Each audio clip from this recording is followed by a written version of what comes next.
একটা বিষয়ে সবাই জানতে আগ্রহী, কখন আমাদের সরকার বিদায় নেবে। গত 5ই আগস্ট প্রধানমন্ত্রীর পদ থেকে পদত্যাগ করে ভারতে পালিয়ে গিয়েছেন শেখ হাসিনা। তখন অন্তর্বর্তীকালীন সরকারের প্রধান উপদেষ্টা হিসেবে ডক্টর মোহাম্মদ ইউনূসকে চেয়ারে বসানো হয় এবং আপাতত অন্তর্বর্তী সরকারই চলছে বাংলাদেশ। তবে ইতিমধ্যেই প্রশ্ন উঠেছে, স্থায়ী সরকার কবে পাবে এদেশের মানুষ? রবিবার জাতির উদ্দেশ্যে ভাষণ দেন অন্তর্বর্তী সরকারের প্রধান উপদেষ্টা মোহাম্মদ ইউনূস, আর সেখানেই তিনি স্পষ্ট করেন এ বিষয়ে।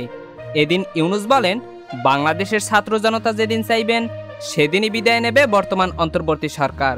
তিনি আরও বলেন, এই অন্তর্বর্তী সরকার কবে বিদায় নেবে তা দেশের মানুষই ঠিক করবে। আমরা কখন যাব, তারা যখনই বলবে আমরা চলে যাব। একই সঙ্গে তিনি জানান, কবে দেশে আবারও নির্বাচন হবে তা একেবারেই রাজনৈতিক সিদ্ধান্ত, তাই সে সিদ্ধান্ত রাজনৈতিক দলগুলোকেই নিতে হবে। এরকমই নিত্য নতুন খবর পেতে সাবস্ক্রাইব করুন বঙ্গ 24 আওয়ার্স।